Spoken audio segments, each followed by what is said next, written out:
'Tis the year 2023. A new dawn has arisen, and we have returned. I am the gentlemanly gamer. That is the Zane Tide Show, and this is the Undisputed Nerds. We're back, everyone. Say hello, Zane. Hey, welcome back. Start the year as I mean to go on.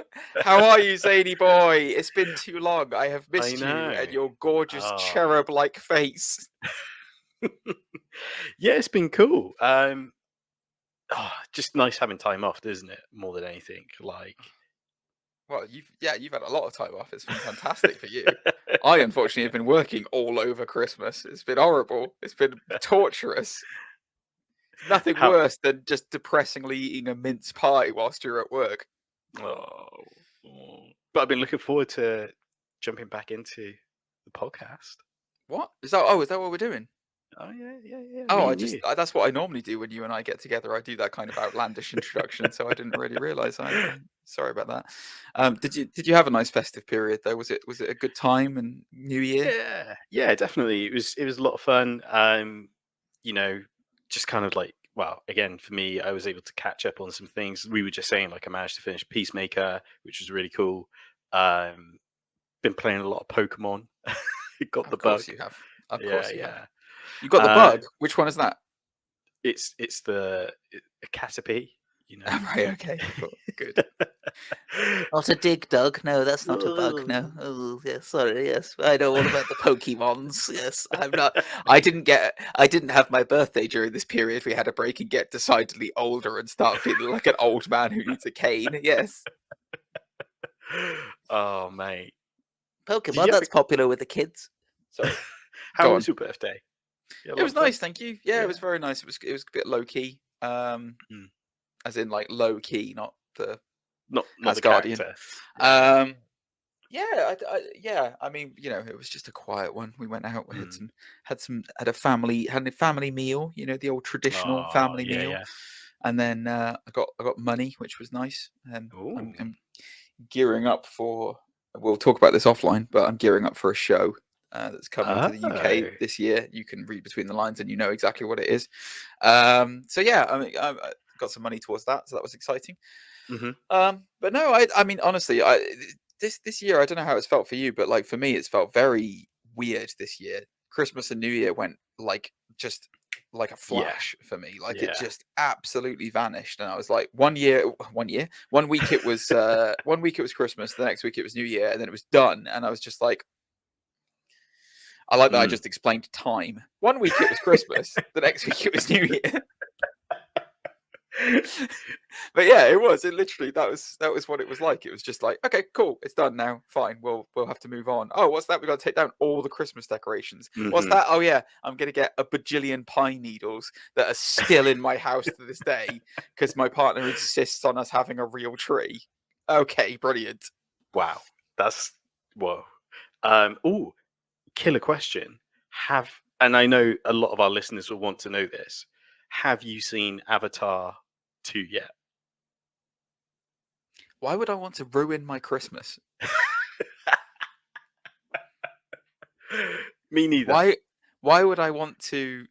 I mean, literally, the clue is in the title. I'd have more fun passing water than watching The Way of Water. No, I have not seen it. I literally boycotted it. I am not going to see it. A mutual friend of ours, Rinsler, who sometimes is a host on this show, has been to see it 3 times, I believe. 3, yes. And I hate him for it. And I said, please stop funding James Cameron's weird ego trips.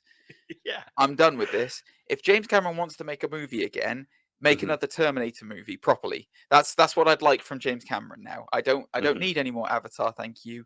No, I have not seen it. I'm guessing you obviously are on the same train as me where you don't like them. So I'm assuming you didn't go. No, I haven't seen it. To the point I don't think where it's done. I'm not sure if it's not done as well as the first one, has it? I don't think it. I think it took 2 weeks to hit 14 billion off the top. 14 billion? I think so. You mean 14 million?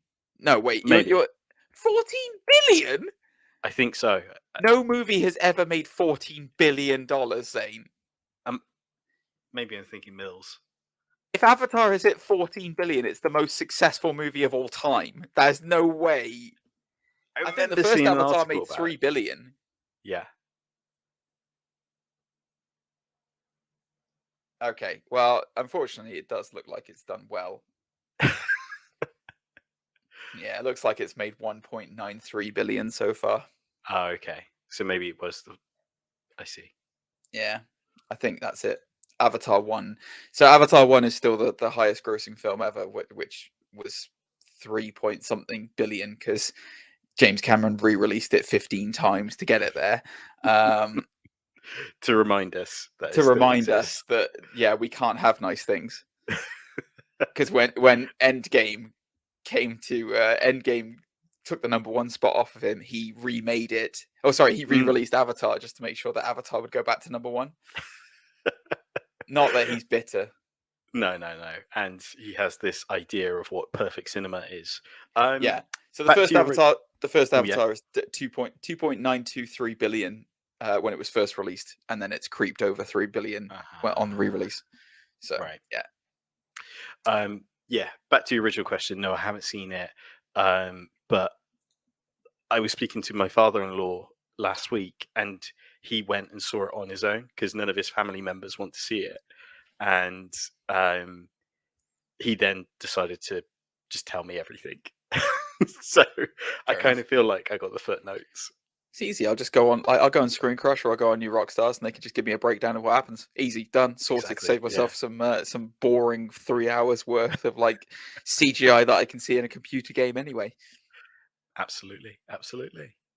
I finished Batman Arkham Knight on stream this week, right? Yeah. And when I say I finished Batman Arkham Knight, I mean I finished everything in Batman Arkham Knight this week. Wow. I 240%ed it, which means I went through all the content twice, once on hard and another on nightmare mode, and nice. then I got all the achievements in it. So I've got the everything. DLCs. I've done 113 achievements. I've done the whole thing. Right. I guarantee you, I had more emotion doing that than I will ever have, even in the slightest, watching an Avatar film. I agree. I absolutely agree. I will say this, doing 240, if those of you who are out there who are wanting to do it, don't do it, because what you get is a bat suit that's got a gold symbol in the middle of it. It's not really worth it. It looks pretty cool, but they should have done it right at the beginning of the game. Anyway, sorry. Is it fair to say that all of the clips and stuff from your playthrough will be on YouTube? Sure. Links in the description. Well, the clips will be on. I'm planning on putting the run through of my nightmare mode thing up, like the whole stream. I do. Yes. I've invested some love into my YouTube channel as an archive, basically. So it's going to be like an archive of my Twitch streams. So there'll be some clips up there, and there'll be some like let's plays from the stream itself. I'm not going to. Unless and I think it's more likely that it'll probably happen on this show first, unless we somehow get a video editor who can put together an amazing video of my play. I just think it's just going to be the live streams, guys. But yes, by all means, go and check them out. But yeah, no, that's that was I genuinely felt quite sad and regretful that I probably will never play that game through again now. Like that's it. It's done for me. Well, yeah. I've done everything. I've done everything. So unless I go back in like 4 years' time for nostalgia's sake and play through the main game again, like there's nothing more to get out of it. And it genuinely made me quite sad, especially considering obviously Kevin Conroy's gone and like, it's his voice throughout it. There was a part of me where I was like, oh man, this is getting to me. And there's like in the DLC, they have a lovely bit with Mr. Freeze and Nora, where he finally accepts that she's going to die and there's nothing he can do about it. And then they go away together and presumably die together. It was properly emotional. Like there's some really, so I love that compared to seeing blue twonks on screen. No, I completely understand. You're talking to a weeb here who spends most of his time watching, 20 minutes or 20 episode series of anime, you know, and I'll get like more emotional engagement than seeing, you know, Sam Warburton turn his back on all of us just to slap some alien cheeks. So, you know. Ooh. Oh, I'd watch it if it was that. Exactly. I'm not gonna. I'm sorry. I'm not gonna get emotionally invested in somebody who's blue and the actor is named after a loaf of bread. There's one for the English viewers out there. I was gonna say the other thing I've been doing. So I'm almost through Arcane. I've almost finised Arcane. Just to give you an update, because I started it before we left, and I've almost finished it. I'm still working on it. It's good. It's good. I like it more now that after episode 3, it does get very good, and it was good before, but like after episode 3 is where it kicks off. Like, got a weird thing for Jinx, man. I think I just like I like crazy girls. Anyway, my in-laws listen to this, so I'm gonna move on from that quickly. So I've been watching that. I also have found, so there's a friend of mine kind of gave me like his versions, which is perfectly legally downloaded versions of the Batman cartoon. And when I say the Batman cartoon, I don't mean the animated series, and I don't mean Batman Beyond or anything like that. I mean the Batman, which came out just after like Batman 2006. Begins. Yeah, that one. Yeah. It's really good.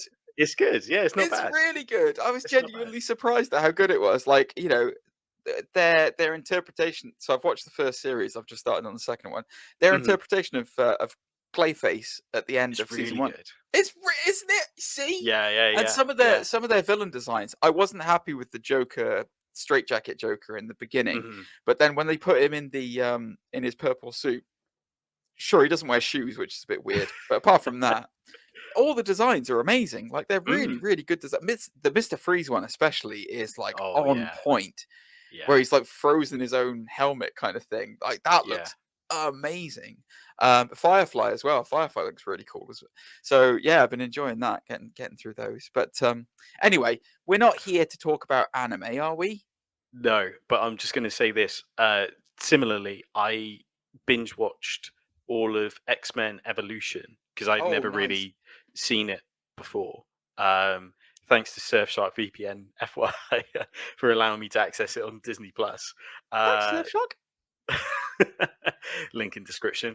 So I managed to, and really fun. I really enjoyed it, and it's very much a capsule in time now. That early 2000s grunge. When X-Men was cool. When Rogue was a goth, I was like, wow. Yeah, I remember vividly the Juggernaut episode of that being incredible. Like, there's a where it's on the dam, isn't it? Where they fight him on the dam. Yeah, that's really good, that episode. X-Men Evolution's quality. You should go and check it out, guys, if you haven't already. But anyway, enough cartoon talk. What are we going to talk about today, Zane? Today we are doing a classic on this podcast and going back to a tier list, but not any tier list. Oh, no.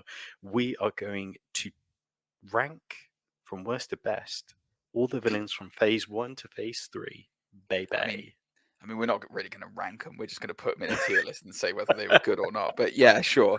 Yeah, we thought, you know what? Whilst we've been away, there's been a ton of trailers that were dropped for Ant-Man, and let's face it, Kang is on the horizon. He is looming. He is lurking. You're not going to do the classic comic book. Kang is coming. Just a one big page spread. Yeah. That's what I'm all about, my one big page spreads. Yes. So anyway, but yes, as Kang is on the he's on the cusp. He's the new big bad. He's really getting ready. He's gearing up. Oh, he's excited. Ready to conquest. He is. I'll tell you what. There's a reason they call him the Conqueror. We thought that we'd take a look at the phase 1 to 3 villains of Marvel, and maybe get a bit of a tier list so that we can kind of get an idea of where Kang will compare to them. Whereabouts? But before we do that, you've mentioned them already, Zane. We've got to have some Surfshark love, haven't we? Oh, yes. Run the clip. Hit it. Zane, did you know that I love to surf? No, I didn't. I know, it's amazing. You'd never believe it looking at me, but I am an avid surfer. Not of the sea, though. Oh, no. I am a surfer of the World Wide Web, my friend.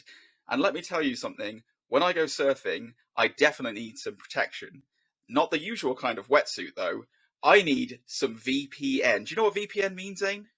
I don't. What's a VPN? Well, it would be a virtual private network, and let me tell you, we here at Undisputed Nerds are being sponsored this week, and a big thank you to the episode sponsor, Surfshark VPN. You can get Surfshark VPN 83% off and 3 months free, Zane, if you go to surfshark.deals/Undisputed Nerds and enter in the promo code Undisputed Nerds. Surfshark VPN lets you trick your device into thinking it's in another country, which opens up a whole world of content library, Zane. So think about it this way. If you're in the UK, you can watch US Netflix, which has a far bigger selection of movies. You can get all of your Batfleck content that I know you love, Zane. I know you're looking for. If you're outside of the UK as well, you can watch amazing apps like BBC iPlayer. And if you're in the US, you can finally get access back to the old WWE Network with its far superior functionality.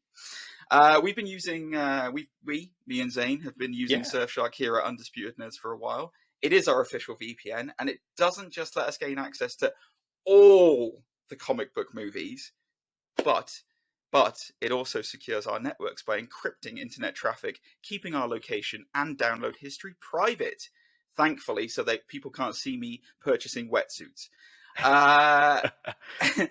My favorite feature on the Surfshark, it knows when my phone leaves a trusted connection, like my home or work internet, and it immediately turns on to prevent interference.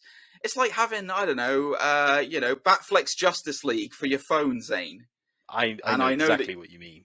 And I know you've got a lot of Batfleck on your phone right now. So sign up to Surfshark today by using our link in the video description below, surfshark.deals/Undisputed Nerds, where you'll get, again, 83% off and your first 3 months free if you use the code Undisputed Nerds. We really appreciate if you just at least check them out, as they're a great company and we love working with them. Support Undisputed Nerds and support your internet privacy with Surfshark. Thank you, Surfshark, you lovely people. Go and get VPN, it's great. So, those regular listeners of our show will know that in the prelude to our main event, we normally like to do some little segments. We've had Nicolas Cage in the past, and we've had the Batman 360 no-scope. Now, when I last left this, there were still Batman 360 no-scopes to do. Don't worry about it, guys. That will come back every now and again. However, this week, I thought, as a return, I'd do something a little bit special. So, whilst we were away, Zane doesn't know what I'm going to do, by the way, so he looks nervous right now. Whilst we were away, I thought to myself, you know what? Batman can't be the only superhero who's killed people, can he? Let's have a think. And I got to thinking, this superhero murdering business, it really is a bit more generic than we thought, Zane. So, this week, I am presenting to you a slightly different Batman 360 no-scope with a twist. Oh. This is generic superhero 360 no-scope. I want you to play the clip, and I would like you to identify the superhero movie, who he's killing, and the year. Oh, boy. It's going to be an easy one. It's going to be an easy one. You're going to get it. I know you're going to get it. But I thought of this, and then I heard the audio, and frankly, it made me pee myself with laughing. I'm starting to regret spending all my free time watching the Charlie Angels movies now. It's not Bill Murray. I want to make that clear. Bill Murray is not involved in any of this, nor is Drew Barrymore. So yes, anyway, you can. Danny likes to do his little preemptive Batman, but I don't have. If you want to open up the door and let Danny in for a bit, he can do his Batman, and then we can. It won't be. It's not necessarily Batman related today. Let's put it that way. Okay. Yeah. You ready, Danny? Sure? He's got his Christmas hat on. Take your Christmas hat off, Danny. Ever since Wednesday came out, he's just been all over the place. Danny. Ready? Oh, yeah. Is he ready? I think he's ready. Yeah. Here we go. Come on, Danny. Come on. All right. Yeah. All right. That's it. That's it. That's enough. This guy, honestly, back in your room. All right. Good. All right. He's back in the box until next week. That's good. All right. So, Zane, this is generic this week. It's generic superheroes. So, find out or try and identify. I want the superhero name. Okay. The movie. Well, it'll come with the movie, won't it? Really. The year and who he's killing. Okay. Brace yourself. I'm gonna listen with my eyes closed. Take every detail. Mm-hmm.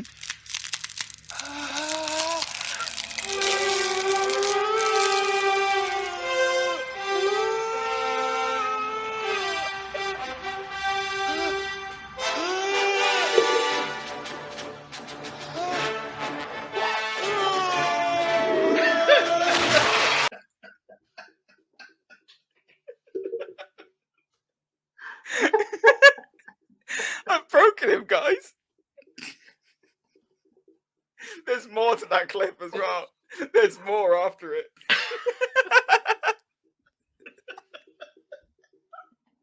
He's properly gone, guys.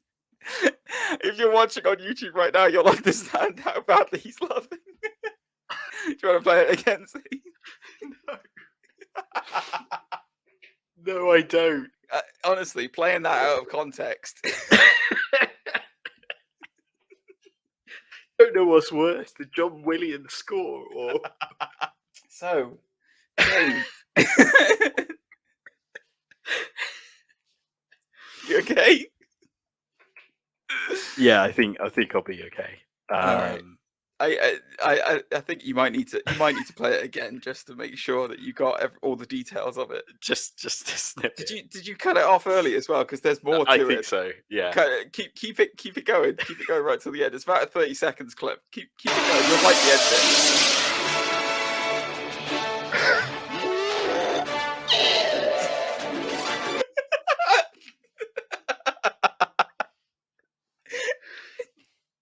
Imagine having no idea what we're doing, and then just tuning in and hearing that.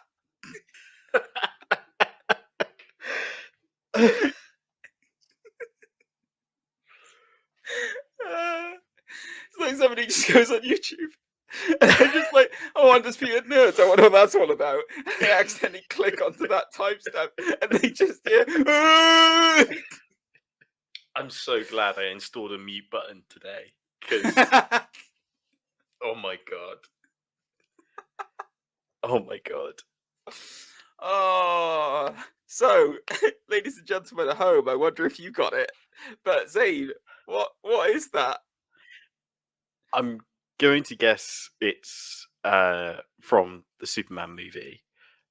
I'm trying to figure out which one. Oh god. Well, I think you might have to play it again just to make sure that you can pinpoint it. Is it someone being trapped in the Phantom Zone? Oh, you're close. It's either that, or I was thinking, is it where his S turns into like cellophane and he throws it at one of the Kryptonians? So I will say, remember, this is murder. Okay. So he is killing someone here, and nobody seems to notice that in the pantheon of Superman. Why don't you just play it one more time, just for everyone at home's sake?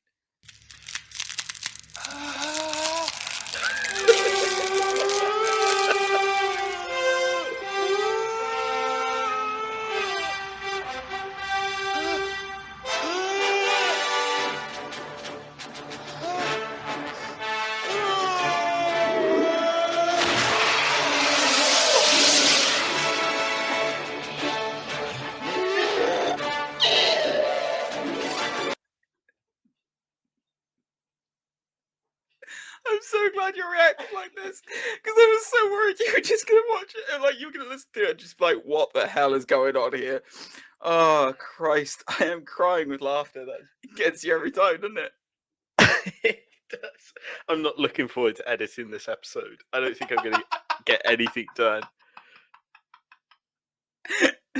All right. Let's push you for an answer. So I'll give you. You've got the generic hero. It's Superman. You are correct. Yeah. I think the John Williams score kind of gave it away. Who do you think he's killing? You've narrowed it down to a group. So who do you think it was? I think it might be like. I think his name's like Namek or something. He's the big brutish one in General Zod's squad. Right. I'm gonna give that to you because you do hear. I think his name. Yeah, I can't remember what his name is, but you do hear him at the end. Yeah, he's the one with the weird noise, the roaring. Like the guy before that is General Zod. Of course it is. That is Terrence Stamp getting. So I'll give you the details of it, and then you can try and tell me the year. It's in Superman 2. Yeah.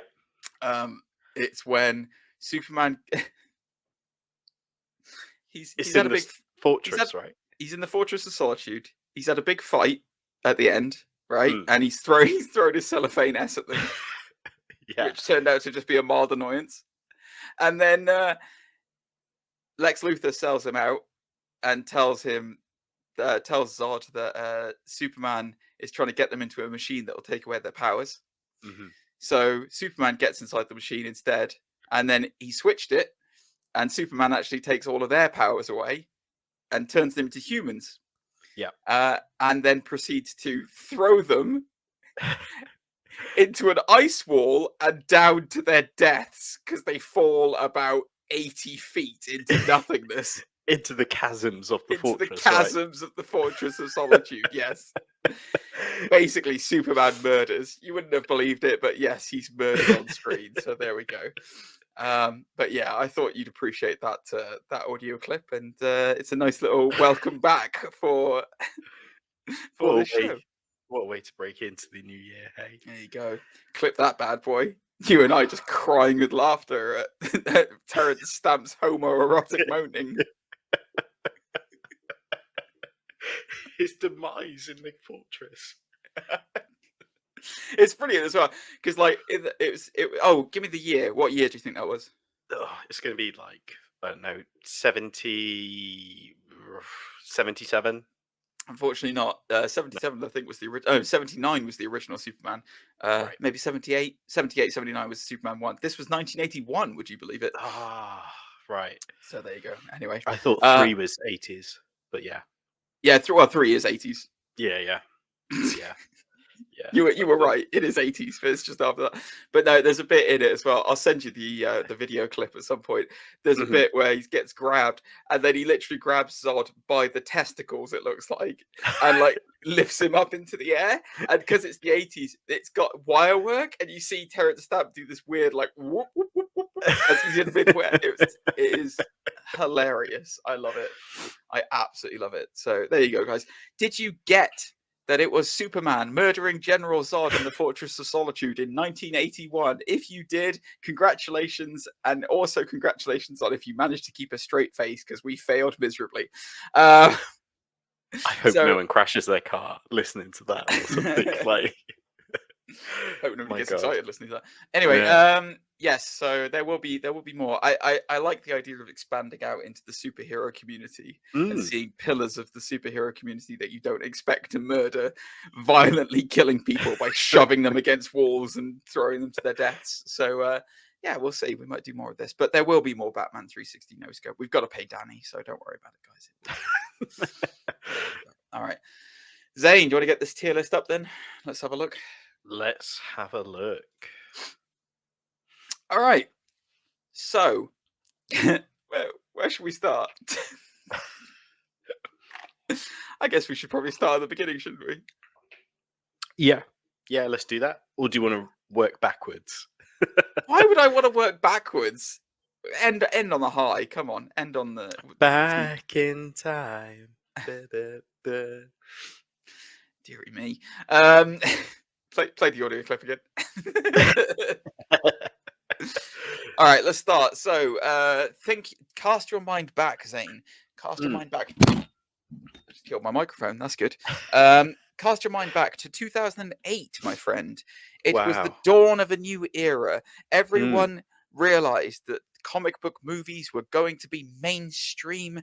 Everything was looking good. And face it, one of the greatest comic book movies ever created was released that year. I am, of course, talking about The Dark Knight. But regardless of that, we also had Iron Man that came out. And Iron Man featured the Ironmonger, Obadiah Stane, going up against Tony Stark's Iron Man. It's all right, isn't it? Yeah, it's a decent enough movie. Isn't it weird that all these years later, the only thing people ever remember about Obadiah Stane is him shouting about Tony Stark building Tony Stark built us in a cave with a box of scraps. with a box of scraps. Yeah. So much so that it's someone's backstory in a later movie. I know. Yeah. 10 years later. Yeah, it's a shame. Oh God, what's the guy's name? What's the actor's name? Jeff Bridges. Jeff Bridges, thank you. Yeah, Jeff Bridges is incredible though. Like he's a really good actor, and I love him. Like I think he's fantastic. I think I don't. Iron Man. The first one was such a weird experiment, and it was basically a Robert Downey Jr. vehicle, wasn't it? At the end, at the end of the day, it's like his rebirth, for lack of a better word. And kind of Obadiah Stane. Blimey, this is what happens when you drink. Obadiah Stane is a great foil for him in the first instance, I guess. It's like this weird father figure who actually is against him all along. But I don't think he has that much to do. What do you think? That's true. Yeah, I guess I just kind of had an epiphany. Like he kind of embodies everything that was wrong in Tony's life, like, selling weapons and, reaping the rewards. It becomes the formula going forward, bold. Though, isn't it? Yeah. Being bold. Yeah. But yeah, he does become the formula going forward, I guess, so that you can't deny the blueprint when it comes to he's exactly like Iron Man, but well, not exactly, I guess, but you know what I mean. Yeah, no, he's not exactly like Iron Man. He's the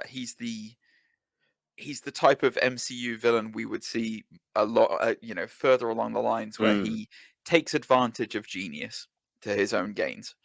And true. Like the thing I will say about him, like you said, he's not terribly memorable. He's not bad, like, at all, but other than diehards who are like super into Iron Man, how many people would go, like, you can't go up to the street and go, "Hey, come on, right now, tell me what you thought about Ironmonger." And they're like, "You mean Iron Man?" We're like, no, the bad guy, Ironmonger. And then they go, "Who's that again?" And then you have to go, "Oh, Jeff Bridges." It's like, "Oh yeah, he was alright, wasn't he?"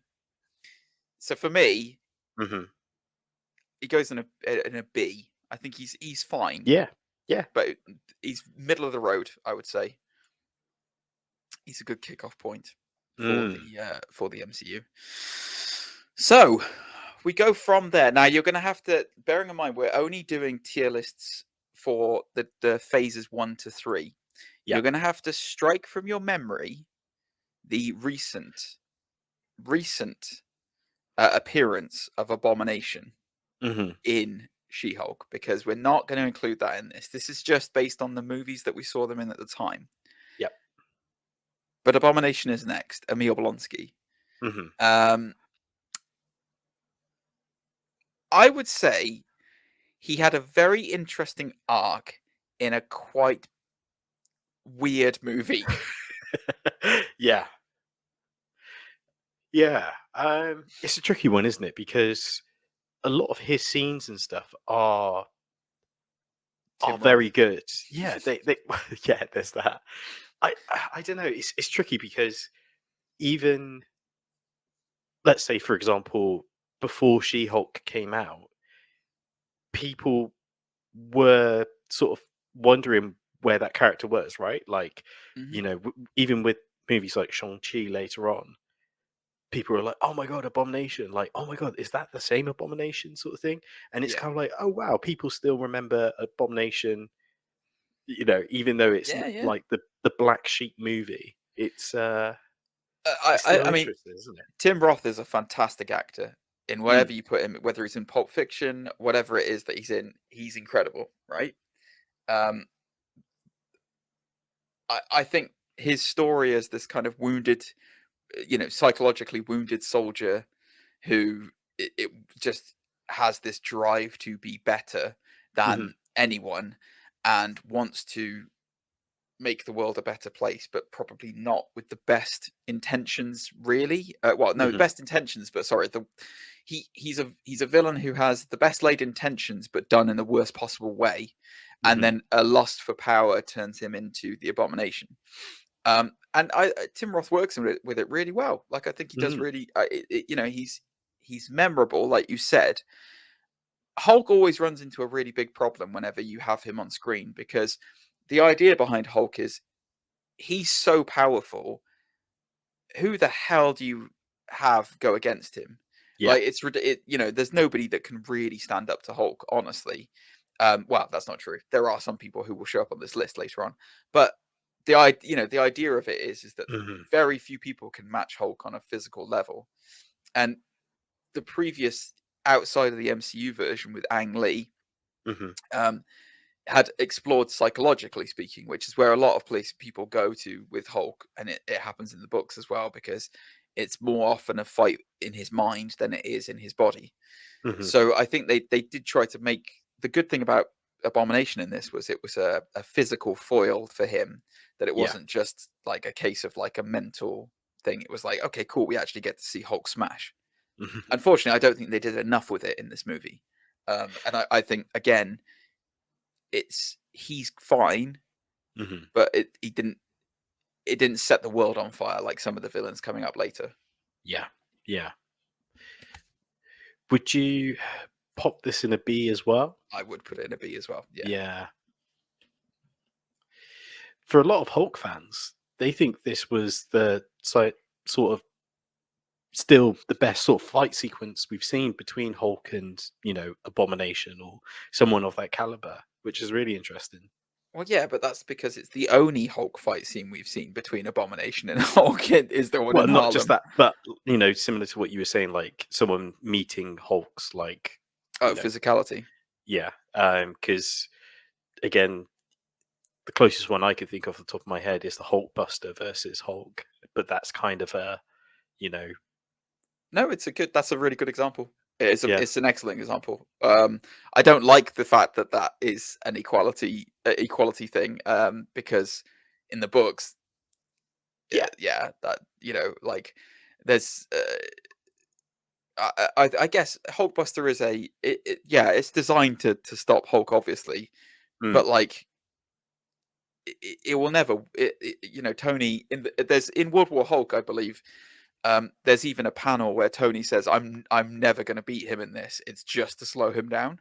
And like Hulkbuster's it's not there to. It's there to delay Hulk long enough that he comes to his senses. It's never going to beat him. And in Age of Ultron, he's like, yeah, he beats him comfortably. I'm like, no. But anyway, fair enough. They wanted to make Iron Man OP, so it makes sense. But as far as those kind of fights are concerned, we'll talk about it a bit later on. But Thanos is equal. We see it in Infinity War. So, the other person you wanted to cover off was Thaddeus Ross. In this, we get our first introduction to General Ross. Yes, sir. Who recurringly comes up in the MCU over the years. I don't. In this one, he's played very much as he is in the books and in the cartoons and the TV show. He understands the danger of Banner and wants to control him, and doesn't like the fact that he's banging his daughter. So, I mean, he's generic military man in this. I would say we can talk about this because he does appear in the phase 2 and 3 of the MCU, so we can talk about what he evolves into, which is the Secretary of Defense.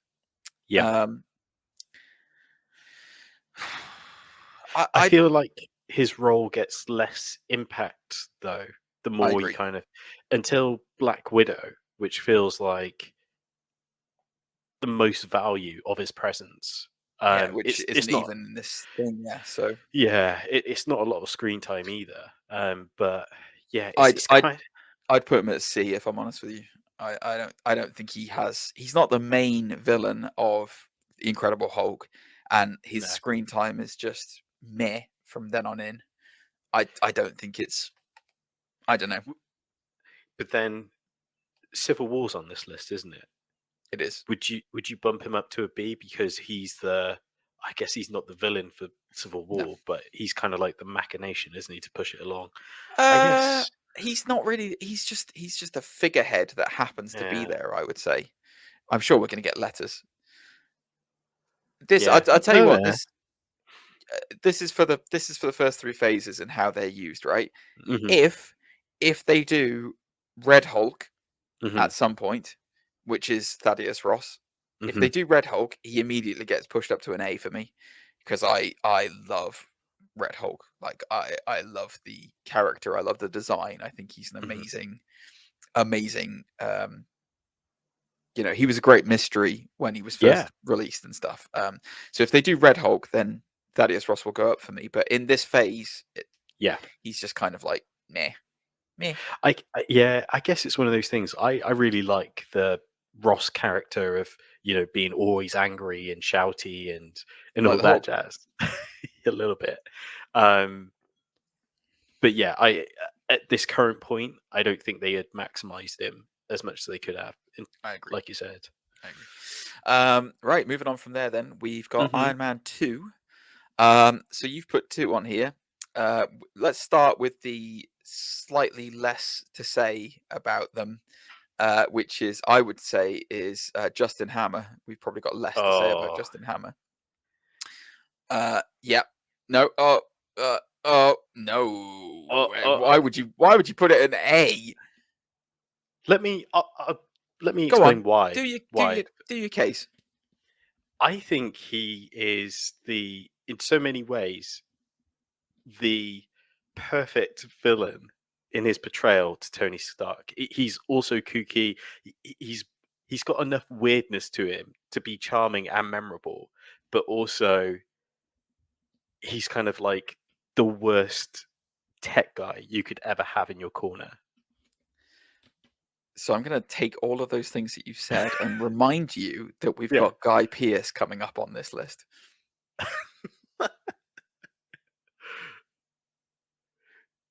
Go on, explain why I should demote him to B. He's barely in Iron Man 2. He's barely in it. We barely get any establishment of him. He's just a money guy that Ivan Vanko goes to. He basically is the same as Tony Stark, only a little bit more loose with his morals. And the only thing that I remember of him from that film, and I'm legitimately being serious, the only thing I remember is the Sam Rockwell dance when he comes on stage. At the expo. At the expo. I knew you were going to say that. That's the only thing I can remember. I love him in this so much. Like, but the thing is, just his reaction to things, even the banter where... But let me ask you this. Okay, do you love the character of Justin Hammer and the villain that he is, or do you just love Sam Rockwell? I can't detach them. I think that's the thing, because the same way you can't detach Robbie Downey Jr. from Tony Stark. He put so much of himself into it. Look, because I love you long time, I will compromise this into an A, all right? And I will say you can keep you can keep Justin Hammer in an A, but I get an override later on if any of them come up that we disagree with. That's what we can do. Okay. All right? Done deal. Okay. Done deal. Cool. Yeah. All right. So Ivan Vanko goes into an A. No, I'm kidding. I'm kidding. So the next one's Whiplash that we talk about. But so much character work was done. Oh my god. So for those of you who aren't aware of the story of this, apparently this is what made Mickey Rourke fall out with Marvel, because he was super white hot, fresh off the back of The Wrestler at the time. And he was cast as Whiplash, and everyone was excited to see what he was going to bring to it. There was so much buzz. And then when it came to it, he was really not only was he not featured very much, but his characterization was also a bit poo, I think is the safe way of saying it. He's gone on record as saying there was so much stuff that he did that was cut and left out of the film that doesn't explain away things.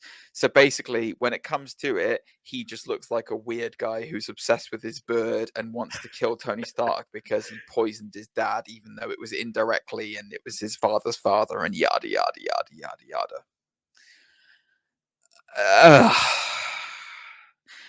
I can pinpoint where this movie goes off the rails. Yeah. So the racetrack scene where Whiplash makes his debut, and he looks awesome, like really, really cool. And then you get the suitcase suit that Iron Man uses, which again is awesome. That is the end of that movie being good. It really is. And like, I think a lot of the problem with Iron Man as well is, and why they didn't do, I don't know why. Iron Man's most famous villains in the comics traditionally are the Mandarin, which we'll get onto, and Crimson Dynamo, probably, who is basically like the Russian version of Iron Man.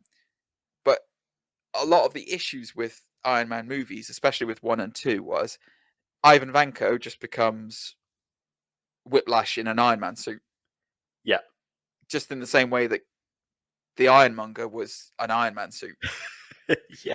And it became this thing of like, all right, well, I don't care about seeing more people in more Iron Man suits. And Whiplash just lost all of its identity, and it just became this like, unless they're going to do an Armor Wars, that's the only exception. But that's completely, that's different. It's the problem with the Iron Man films where it's like the focus is completely on Robert Downey Jr. Well, understandably so, but the villains are just an afterthought, really. And Whiplash, and an actor who is as talented as Mickey Rourke is, he should have had more to do. And Whiplash was not a great villain for this, So yeah, I would probably give him he's easily a C, maybe a D. I would agree with a D. This probably is our first D in the MCU. Steady. Anyway, play the clip, Zane. We're gonna get copyrighted off YouTube, I swear to God. We won't, it's fine anyway. Right, so after Iron Man 2, what a villain we've got next. It's Loki, baby. Wowzers. Now this one we will cover Loki in the Avengers as well. Because he's obviously the villain in that, and he pops up again in Thor: The Dark World, and he then shows up in Infinity War. So, straight to the moon. I think he should be an S. Yeah, I think when you first meet Loki in Thor, he is a insolent little brat who wants what his brother has and can't have, so he misbehaves and pays the price and ends up getting lost in deep space. When we see him in Avengers Age of Ultron, in the Avengers, he has grown and has become more vicious and more nasty as a villain. But throughout all of it, his selfishness and his narcissistic streak remains all the way through. But because it's put in the hands of Tom Hiddleston, who is a phenomenal actor, you can't help but like him. You cannot help but like him. And so it's this amazing dichotomy that he plays, where he's like this reprehensible villain who stabs people's eyes out and murders people indiscriminately because they're basically ants to him. But God, you root for him sometimes. Oh, you want him to win sometimes.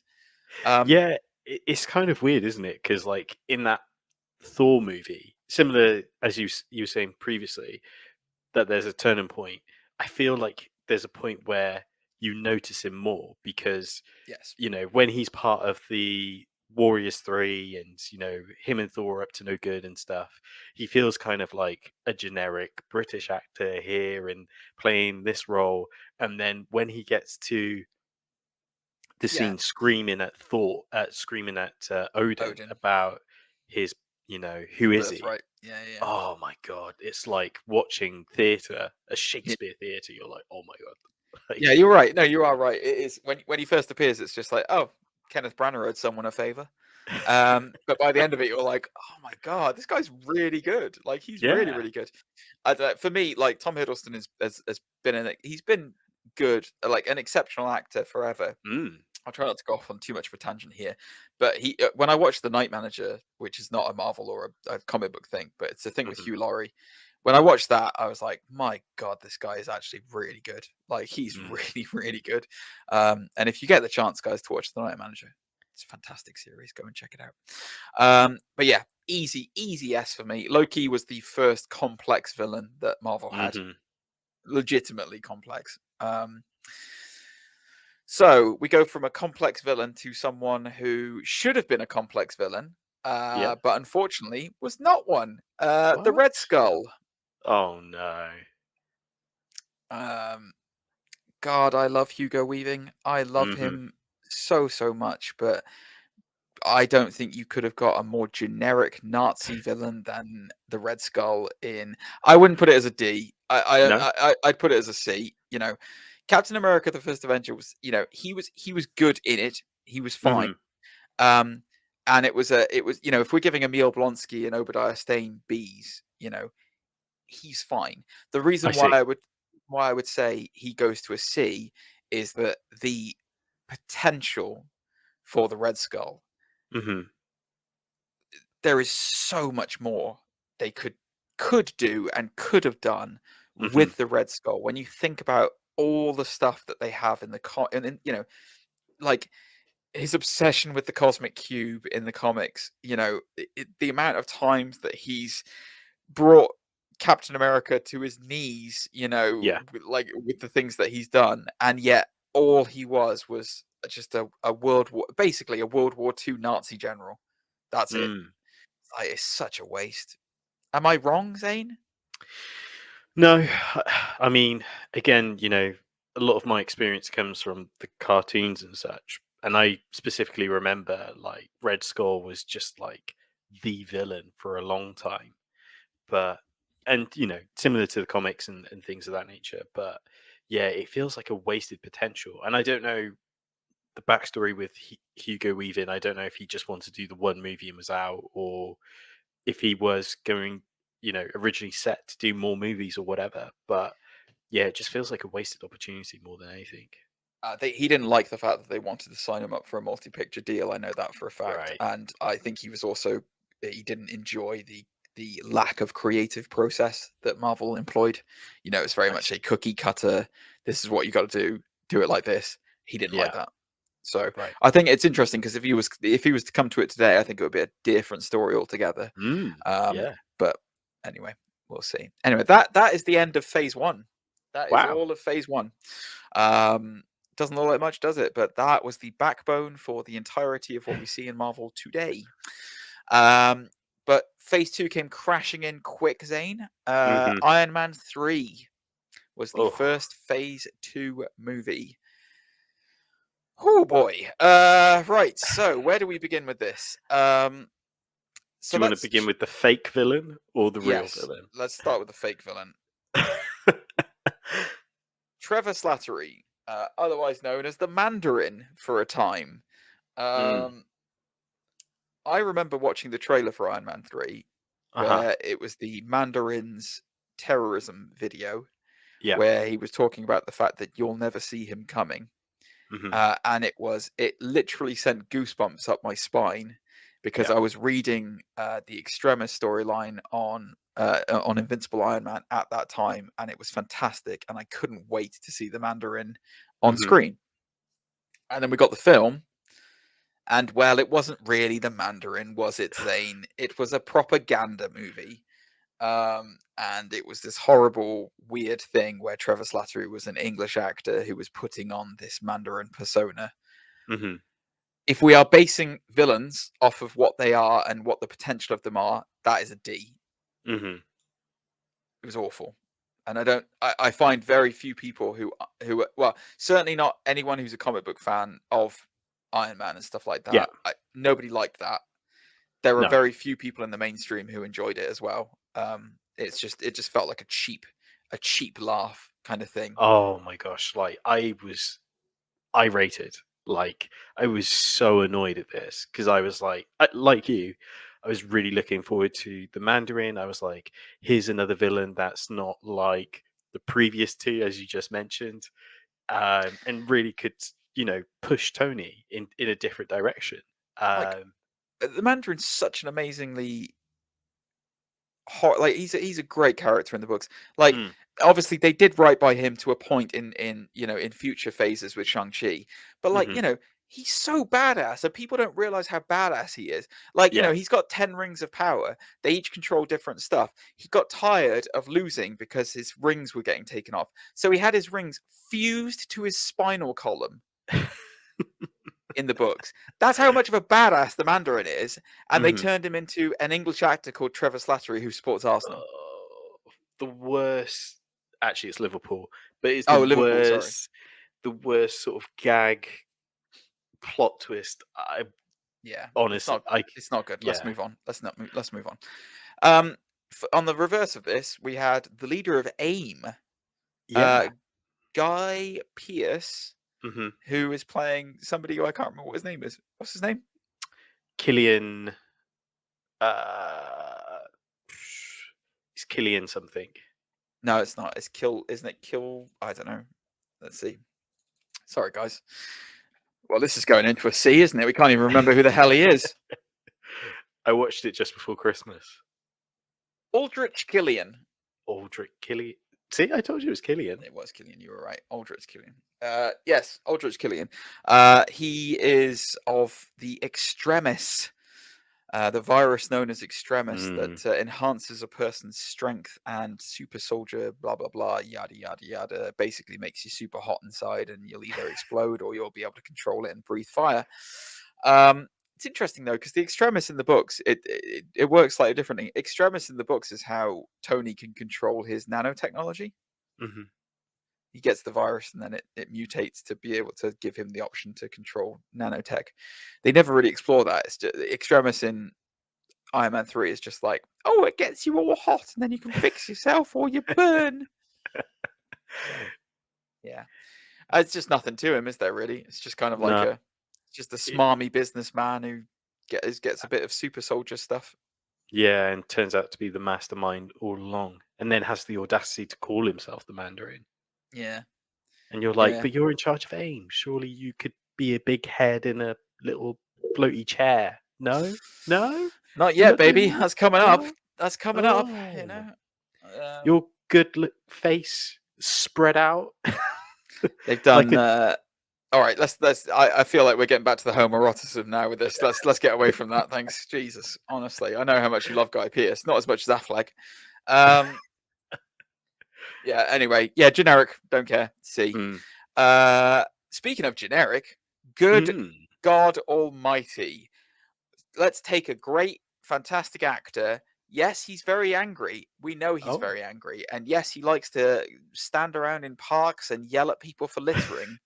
But Christopher Eccleston turned up in Thor: The Dark World as the Dark Elf Malekith. I'm going to let you do the run on this one, Zane. Great makeup. What did you think of Malekith? Great makeup, great one-liners. All of them. Can you remember some of his best lines? Can I? But we don't have time for that. You're right. I'm sorry. There's too many of them to list. It's just too many. Just too many. I mean, I think if we're talking about wasted potential, where would you like to put this one? Now, correct me if I'm wrong, and feel free to use your negotiation skills on parlay here. I think just put it in a D for God's sake. If I remember correctly, he spends half the movie asleep in a. You are correct. Chair. In a pod. Yes. Yeah. It's unbelievable, though, isn't it? It's like you see that villain, and then you think about, like, for example, give Christopher Eccleston Zemo, for example, just off the top of my head. Just imagine. I'm not saying Martin Brule is not like he was phenomenal as Zemo, and he still is. yeah. But I'm just saying, Yeah. like, just imagine the difference. Vulture, give Christopher Eccleston Vulture, and the Ooh, difference. You know what I mean? Like what he could have yeah. got his teeth into, and yet that's what he had to work with. And I'm not, Christopher Eccleston, I understand can be difficult to work with sometimes, but like, God, he got done dirty with Thor: The Dark World. He really did. So there you go. It did my boy dirty. Yeah, they really did. All right, so then we go from something that was done a bit dirty to something that was done incredibly well. It remains my favorite MCU movie of all time. Yeah. Just Captain America: The Winter Soldier. Winter Soldier needs to be an S. If it's not an S, I will I will scream. If it's not an S, I will scream. Okay. Got it. Are we putting Bucky in the S, or are we putting Pierce in the S? Bucky, please, goes in the S. Bucky goes in the S. Well, because he's the first case of a hero turning villain. Yes. He was in First Avenger. He's Cap's sidekick. He's a friend of his. Then he falls off a train, and loses his memory and becomes this lethal assassin with a metal arm. Just the way that it's played, though, and the way that the Winter Soldier is played and portrayed, not just over this, but over Civil War as well. It's such a fantastic arc, and Sebastian Stan is incredible as it. And the reason why I love this so much, and the reason why I love this villain so much, is that it's a full redemption arc that goes from him being a good guy to genuinely terrifying in Winter Soldier. Before it's Bucky, like just this unstoppable Terminator that just will hunt you down and kill you. Like relentless. Amazing. Like I can think of, like, you asked me to think of some things for, like, some of these, like Vanko, for example. I can think of one scene. With Bucky, I can think of so many points in Winter Soldier where he's terrifying. Whether it's like standing in the middle of the oncoming traffic and firing a mine underneath a car and then just delicately moving out of the way, to like riding on top of a car, surfing it, ripping off the hood with his arm, to like full on punching Cap's shield and proving that he's got just as strong a strength as Captain America does. There's so many bits in this film and in Winter Soldier's arc that is amazing. To then the full turnaround where he gets his memory back, and then you've got all the stuff in Civil War.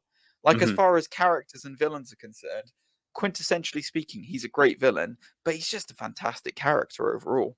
Yeah. So, S for me.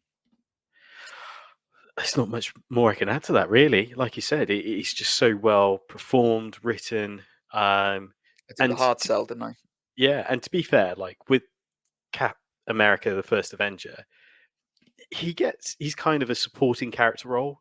Not enough, I would say, where you're just like, my heart goes out to Bucky. Like, he's just one of the Howling Commandos, really. Oh, that's not true. I guess he's got the whole childhood storyline with him as well, doesn't he? Sorts, but he was only there to get the girls. Like, yeah, that's true. That's true. And get them, he did. And get them, he did. But yeah, Secretary Pierce. B for me. I he's bureaucrat turned baddie. He's the trigger point for one of the greatest shifts in I was going to say in cinema history, but it's not really cinema history. But Hydra turns out to be S.H.I.E.L.D. Yeah. Spoilers, guys. That twist single-handedly saved the Agents of S.H.I.E.L.D. show. It did. But yeah, intentionally or not. Is this Robert Redford's last role? I can't remember if it's his last role. He did announce his retirement after this, but I believe he's been back since acting for smaller roles and such. Yeah, I mean, Robert Redford is incredible. So yeah, no, he's fine. Just again, nothing wrong with him. Nothing, not anything terribly memorable about him. Just fair enough. He's the mastermind. That's about it. Exactly. Yeah, he's the brains. So again, we go from really, really good to surprisingly terrible when it comes to villains. The movie itself was phenomenal. Yeah. But the villain, Oh boy, what were they doing with this? Guardians of the Galaxy and Ronan the Accuser. This was a tragedy, wasn't it? Yes. So, I mean, if any of you have read any of the comic books and know the character of Ronan, he is a very complex, multi-layered villain in the books where he will follow. So, the Kree have an extremely disciplined doctrine, and they have these judges known as the Accusers who enforce that doctrine across the Kree population. Ronan is an accuser who was deemed to be somewhat of a fairer version of the accusers, and therefore more lenient, and therefore gets into more things. He comes to prominence in Annihilation, and is amazing. Ronan the Accuser is one of my favorite characters in the books. In the film, God bless Lee Pace. He tries his best, but they gave him nothing. Absolutely nothing. I think in one point Thanos calls him an impetulant child, and that's exactly what he is. And it's terrible. And I hated this version of it. And I thought they were going to redeem him a bit in Captain Marvel, and they never did. Oh, me too. Yeah. And yeah, just absolute big piles of horse poop. See, I went into this not knowing much about the Accuser, because at the time I had just started reading Michael Bendis' version of Guardians of the Galaxy, and I thought, oh, cool, like the dynamic wise, in my mind made sense. Like, you've got these kooky characters against a stoic, strong figure, and it's kind of like the rebellion against, something set in stone. I kind of like that idea, but I was just kind of like, it's Lee Pace. Is it Pace or Pence? Pace. Such a good actor. Like, I love him in the Hobbit movies. I loved him in Pushing Daisies, which is a TV show. Yeah. Incredible. Yeah, he was great. Yeah. And I just feel like, oh man, he's another so talented actor, just kind of like wasted on this type of role. It's just kind of like, it's such a shame. It's a shame. So yeah, I mean, it's a D for me easily. It's a D. It never got redeemed either. It's just such a shame. The Accuser never got redeemed. Exactly, precisely. So we go from again bad to not great, but better than Ronan. Again, we're only going to look at phases 1 to 3, so we can't include the appearance in What If. But the next one is Ultron, Avengers: Age of Ultron. I would argue that it's the same for Ultron as it was for Red Skull, in that the potential for what Ultron could be and could do was so much higher than what he actually turned out to be. Now, I am a huge, huge fan of James Spader. I think he is one of the most talented actors of his time that is extremely underrated for what he does. And I think he did a great performance as Ultron, this weird kind of smarmy version of the Tony Stark thing. But I'm disappointed he only lasted one film. I'm disappointed they've never brought him back apart from What If. And whilst he seemed intimidating, he didn't ever feel like a proper threat. No. What are your thoughts on that? Yeah, here's another case of incredible villain just never maximized to their full potential. Again, I was watching Earth's Mightiest Heroes, a cartoon series, to kind of, brush up my knowledge on Ultron. I believe the What If comic had come out, similar sort of time. But it just felt like this supercomputer AI it's just snuffed out in one movie. Yeah, he's an evolving he's an evolving machine. What? Like, that's the whole point of him. Every time they beat him, he comes back stronger. And then that's the whole idea of him. Yeah, and then there's the whole sort of there's a weird sequence where Tony's looking for him online using a supercomputer in Norway or something, and you're like, and you mean to tell me there's only just one version of that? There's not like it does. It's not smart enough to think of, I'll do a cloud backup. It's just, no. That's the thing that annoyed me as well, where it's just like, oh yeah, Vision at the end is going to wipe him out by erasing him from the internet. It's like, oh, so he didn't do any offline copies then. Oh my god! Even Zola had the common decency to save his memories in a bunker. The super intelligent, hyper deadly, created from the Mind Stone, super villain that is mechanically based AI Ultron didn't think to make an offline backup of himself somewhere. All right, fair enough. I'll go with that, I guess. So I love James Spader dearly. I think his performance was great, potential-wise and scope of what was actually going on. I mean, as a result of this and his actions, we had the Sokovia Records, which I suppose is a knock-on ramification of it. Yeah. But for me, it's just not enough. It's either a C or a B. It's either middle of the road or it's less than what we were hoping for, I guess. Yeah, I see. I'm tempted to put it in B just because his performance is so good. Yeah, and not only that, he's like the main villain of a Avengers movie, which is ticks 2 boxes. It's just annoying that, like you said, it's knowing what it could potentially have been feels cheated, and that's what I guess what C is, isn't it? Yeah, really underwhelming to the point of being disappointing.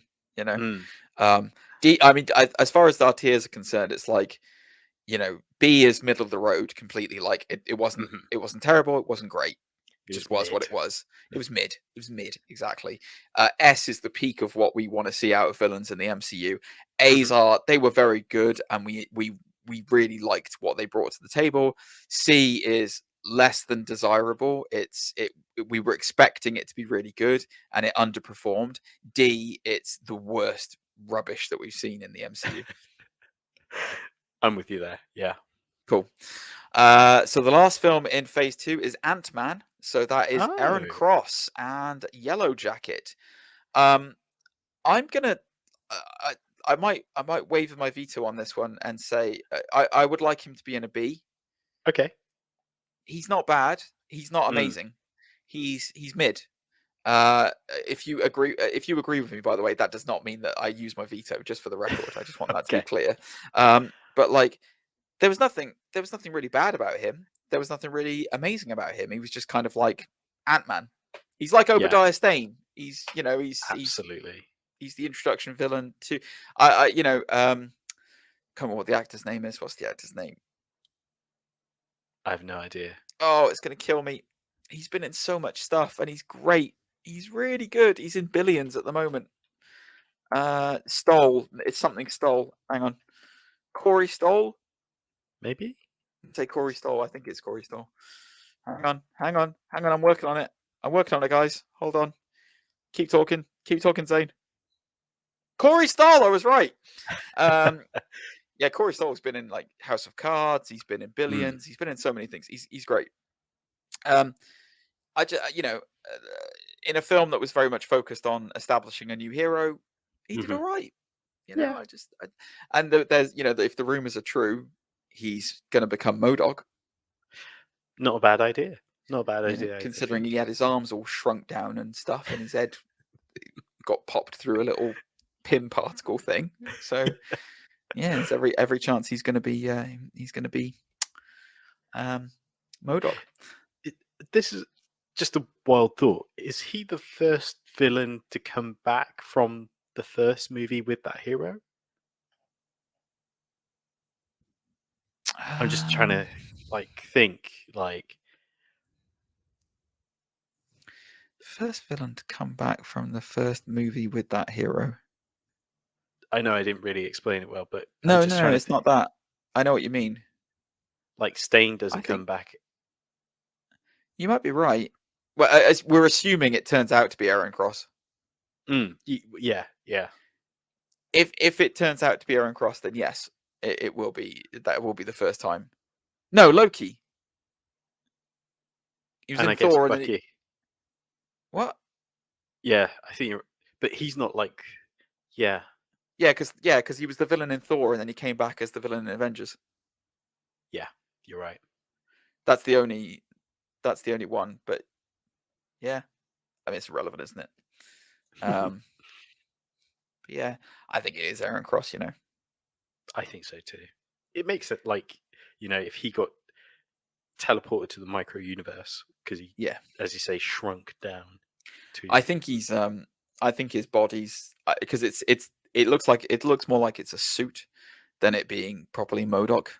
It's not like that's his actual head. It's anyway. We're diverging. We'll talk about this afterwards. But yeah.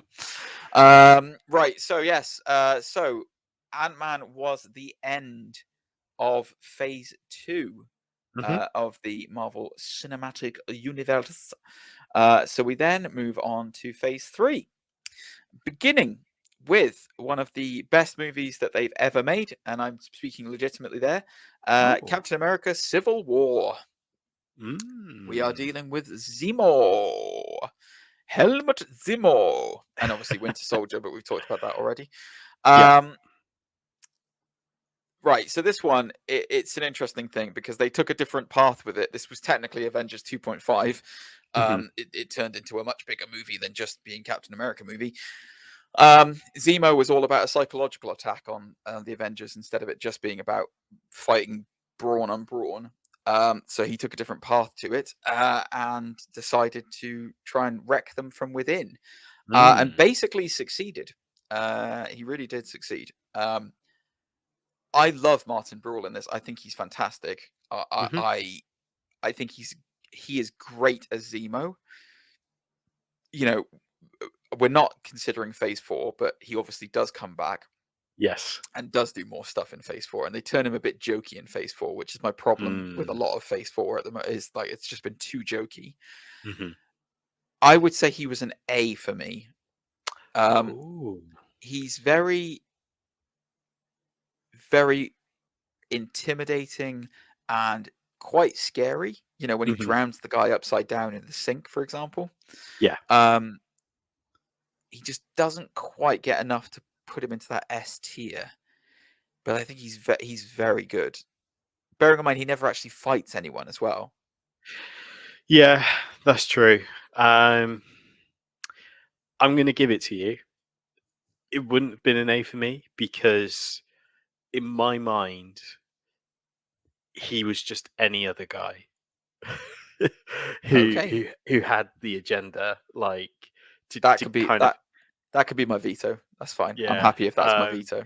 Because to me, I was like, he's not the Baron. He hasn't got the purple mask. There's no sword play. Like I feel the same way about Justin Hammer, apart from his legs. So that's fine. That works. All right. Good. Okay. Cool. Fine. I'll use my veto. He's in at an A. So let's do a twofer. We've got Doctor Strange. So we have Kaecilius and Dormammu. Right. Sorry. What? Dormammu. So anytime there's like a character that Benedict Cumberbatch has played as, doing face cam work, and I think we've joked about it in the past where he doesn't have to do that, but he loves to do it to get that onesie ping pong suit on and then just slither around the I legitimately think he's got one of those at home. He loves those ping pong suits. Honestly, it's ridiculous. Massive expressions on his face and giving I that's all I could think of. Like he's like, "What you mean? There's a CGI character I could play as? I'll do Dormammu. Yeah. I am Dormammu. Smaug. I mean Dormammu. Where's my gold? Yeah. Dormammu, I've come to bargain. Okay, this one's really easy for me. Dormammu's in at a B. Because I mean, it's fine. It wasn't great. It wasn't terrible. It just was what it was. Kaecilius is in at a C because he's not terrible, but my God, did they waste Mads Mikkelsen in this movie? Oh my God, it hurts my heart every day. Like Caecilius is like one of those villains where it's like, okay, he is what he is. I don't know, there's not really much to him other than he's a servant of Dormammu. So, but the potential, the underwhelming potential, like he had so much that they could have done with Mads Mikkelsen, and they gave him this. They gave him this. Why is he not Doctor Doom, Zane? It still annoys me to this day.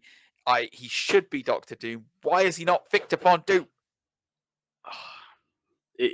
It's the only way they can fix it in my eyes, because it's kind of like, I agree. Oh man, if he is not a variant, a Doctor Doom variant, or some form of Doctor Doom, I'm gonna lose my.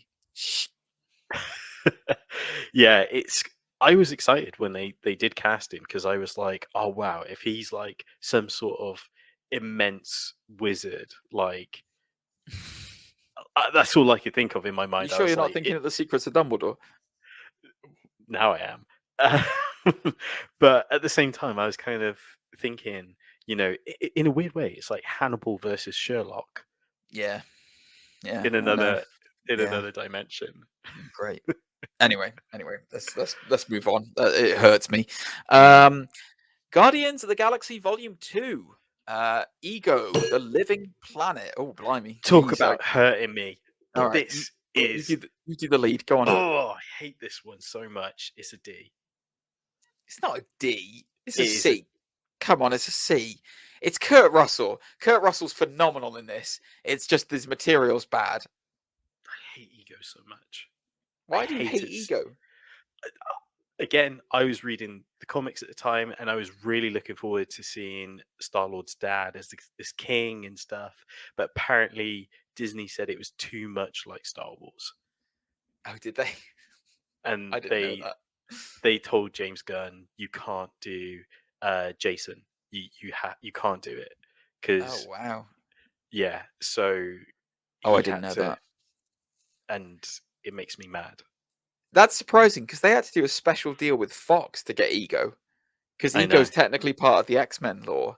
So that is very surprising to me that they did that. But yeah, I agree. I don't like the fact that he was his dad. I mean, Ego himself, I'm sure James Gunn, there's more James Gunn could have probably done with it without being constrained to the shackles of Disney. But no, I mean, it didn't live up to what it could have been. And it was a bit too wacky zany, I think, for me on this one. It's like Scooby-Doo all over again. But Kurt Russell's incredible charm saves a lot of it for me. So I wasn't as mortified by it as you were. But I'm happy if you want to pop them in the sea. So we go from a very bad one to a very good one in my view. Spider-Man: Homecoming, Vulture. Oh yeah, the return of Keaton. This villain for me either has to be in an A or an S. And let me tell you why. He's one of the first villains who hasn't died on his sword at the end, right? No, that's true. He still exists. He's still alive, albeit maybe in the Morbius universe. But let's not talk about that. He is a genuinely complex villain who his motivations for doing this are incredibly noble, because he wants to support his family, and he's been screwed over by Tony Stark and the government. And so the only way he can properly make ends meet is by doing the dirty and stealing. Yeah. Now, as the film goes on, we understand that maybe his morals are a bit more nefarious than we originally thought. And the Vulture of character can be really stupid, because in the books he's obviously this old man, Adrian Toomes. Decrepit old man. Yeah, decrepit old man who flies, and he's a genius when it comes to certain tech. But he's it's a stupid character. Same as in the even in the cartoons, he was a stupid character. It's like, I'm gonna steal your youth. Cool. But this, he's genuinely intimidating. His suit looks amazing. The Vulture suit looks fantastic. And he's Tom Holland's first real big test as a superhero. I really like this villain. Here's a great example of moving a character away from the comic book version, but in the right way. And like, Agreed. as you say, giving him a slightly different complex. So I this agree. sort of Robin Hood complex is just amazing. It's an S. Put him in S. I don't know if he's memorable enough like a Loki. Like, if you were to go to someone on the street and they said, yeah, Loki's incredible, would they say Vulture's incredible as well? You could say the same thing about Winter Soldier, though, couldn't you? I suppose so, yeah. Yeah. But then he becomes the blueprint for a certain type of villain going forward. Yeah, Spider-Man villain, shall we say. Yeah, we'll talk about that when we get on to Mysterio. All right, so next is Hela in Thor Ragnarok. I love Kate Blanchett very much. I think she's an incredible actress, and gosh darn it, a wonderful woman. I don't know if Hela had enough to do in Thor Ragnarok. I think that there's nothing wrong with her. There's nothing amazing about her. She's either in I think you'd be pushing to put her in an A category. I think she's probably more B category, but that's only because she doesn't have enough to do. Yeah. I like that they made her the sister of Thor and Loki instead of Loki's mother, who she is in the comics. That was a good change. But yeah, there just wasn't enough for her to do, really. Yeah, it's and it kind of hones back to what we were saying originally about the first Thor movie. We were like, here's another sort of like British actor to kind of play this generic mastermind villain. Yeah. I really like her in this movie. Like you said, I guess the problem is a lot of the movie takes place on another world, and she's just kind of should have put Jeff Goldblum in here. I guess. And Antonio Banderas. No, not Antonio Banderas. What's his name? Benicio del Toro. Del Toro, yeah. Yeah, it's fine. They're both D's. Anyway, no, Grandmaster's good. Jeff Goldblum's Grandmaster's good. Yeah, I agree. It's a B. There's nothing more to say, really, is it? Just middle of the road kind of thing. Doesn't get enough of a shout, but she's fine. Next is Black Panther. Yes. Killmonger. So I already know what my answer is going to be, but I'd love to know your thoughts. It's an S. Yeah? Yeah. He's, again, when you talk about memorable villains and you talk about layered, complex, quintessentially,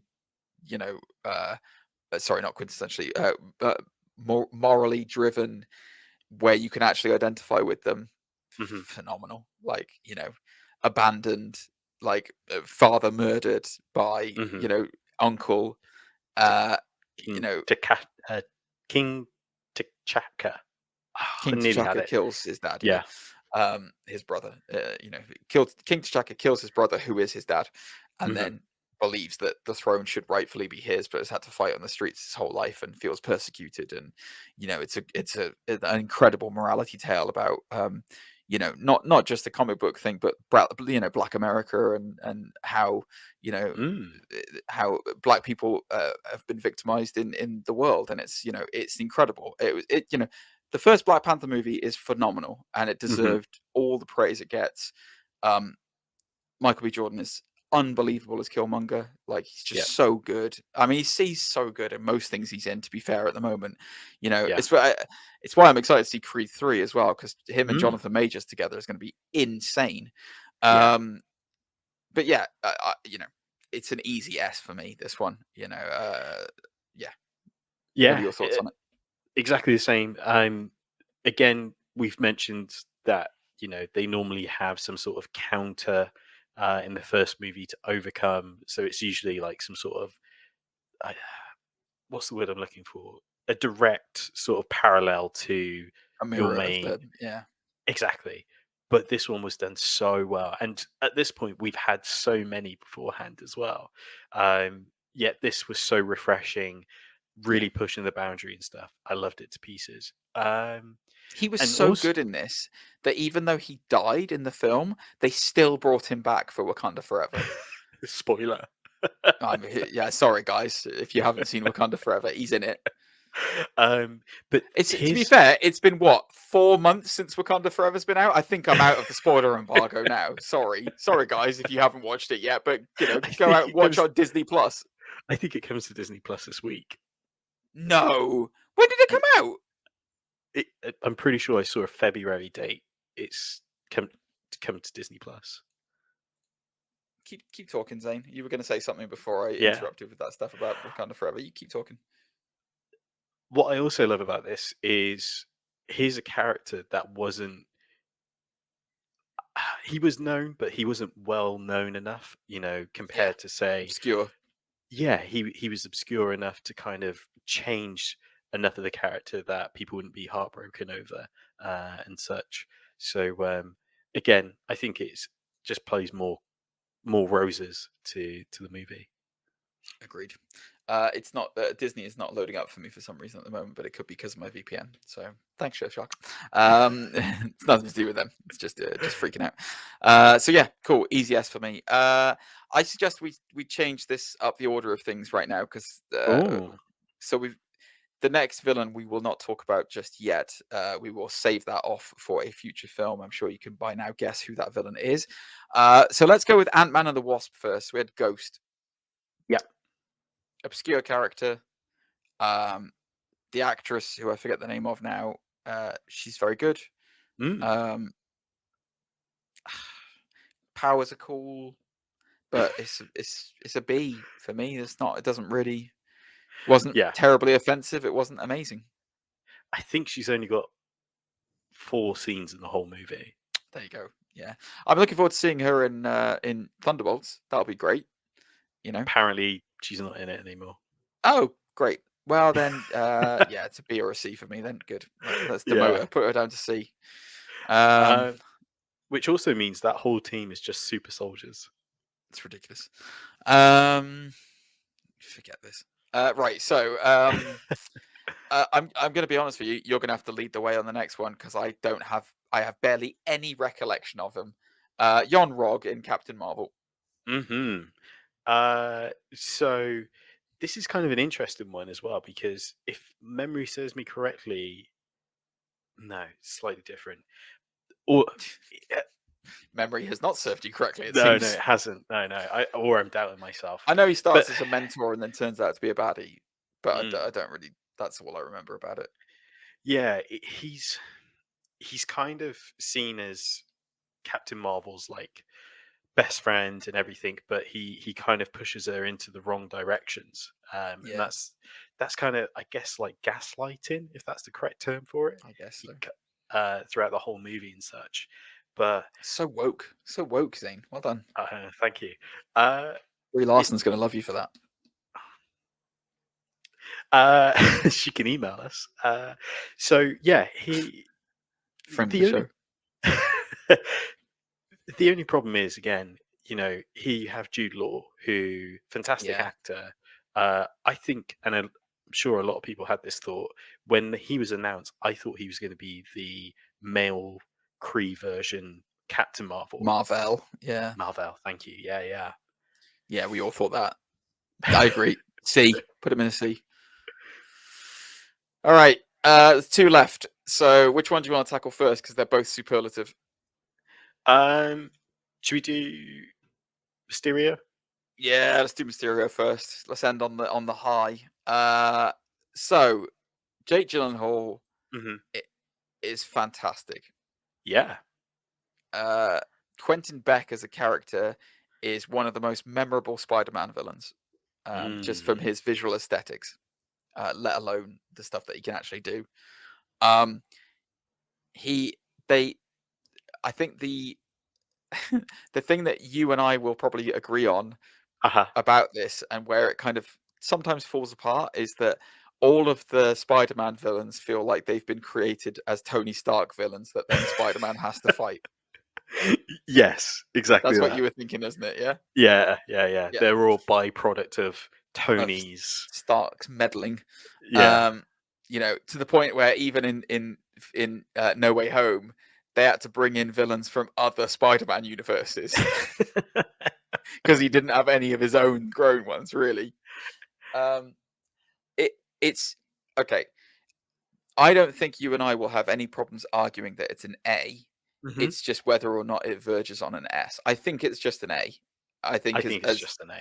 You know, I loved Far From Home. I think Far From Home might actually possibly be my favorite Spider-Man movie, just because of the illusion fight. Yeah, it's so well done. It's so incredible.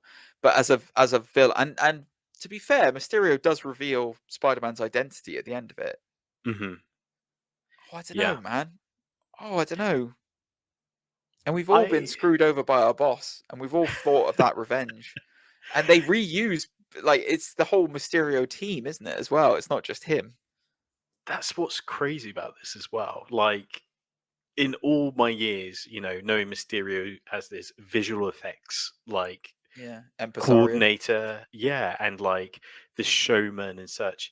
And this movie again kind of deviates from that by saying, here's just kind of like, But he's an inventor, isn't he?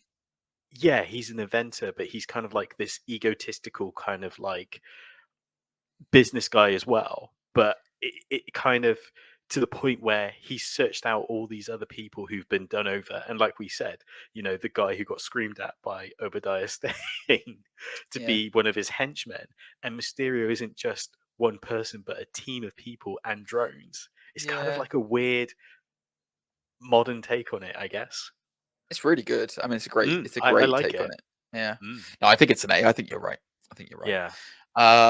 Well, that leads us to the Mac Daddy of all villains, the Grand Poobah, the one who brought it all together, the Mad Titan Thanos.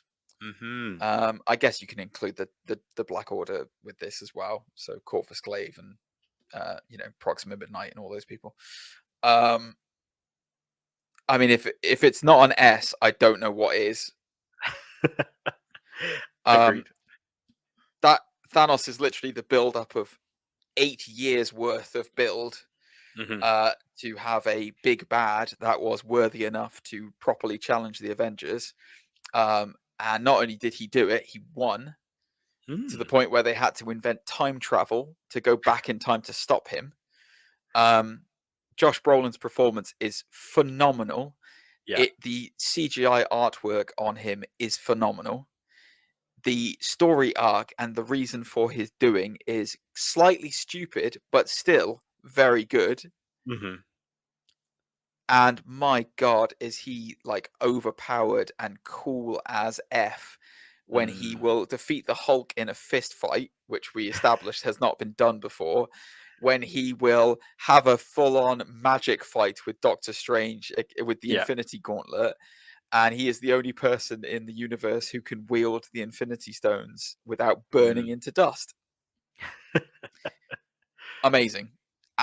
Absolutely amazing. I love Thanos.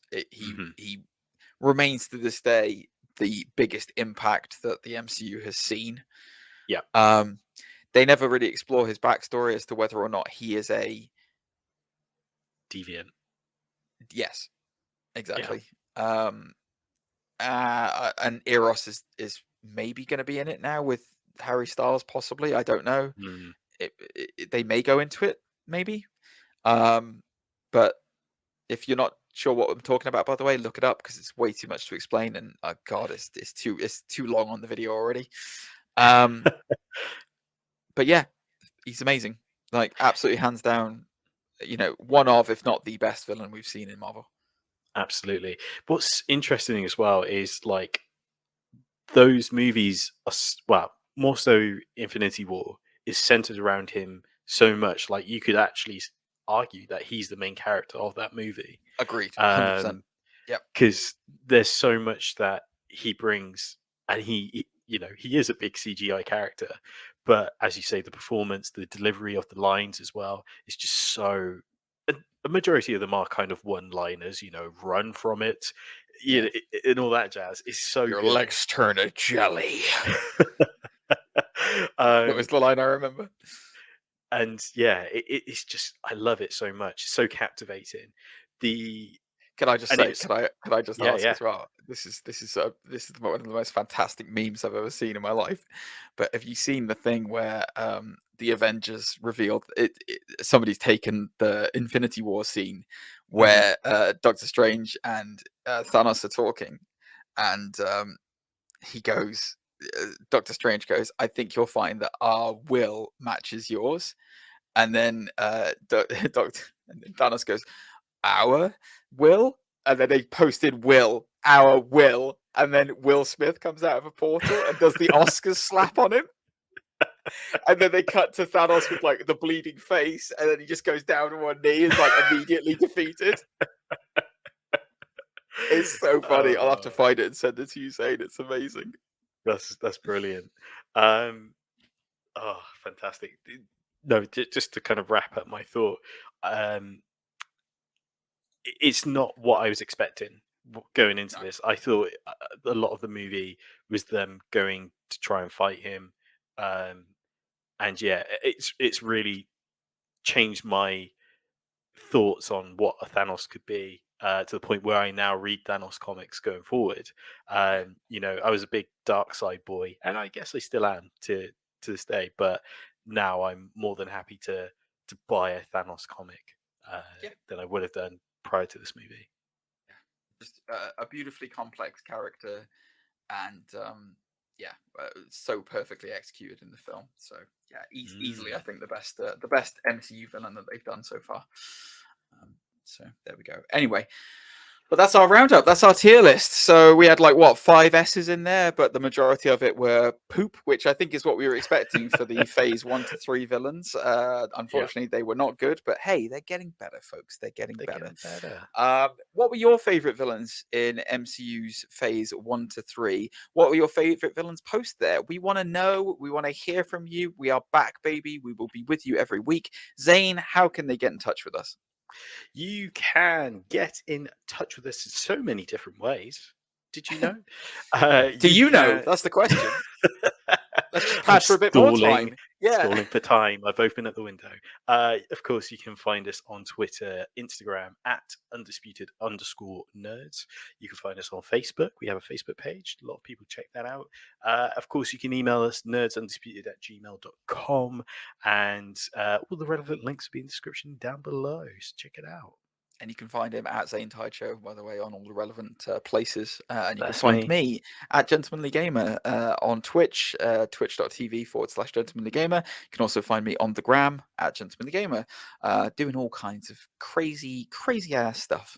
Not sure what we're doing next week, Zaney baby, but it's good to be back. It's good to be back in the saddle. Yeah. Good to be riding hard with you again, listening to some Terrence Stamp getting thrown down a pipe. Can't wait.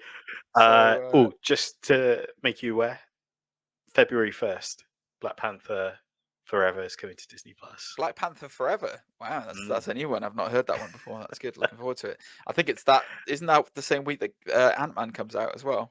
Like February, or is that 13th? That might be February 13th. I don't know. It's February regardless. Yeah, it's that. We need to book tickets for that.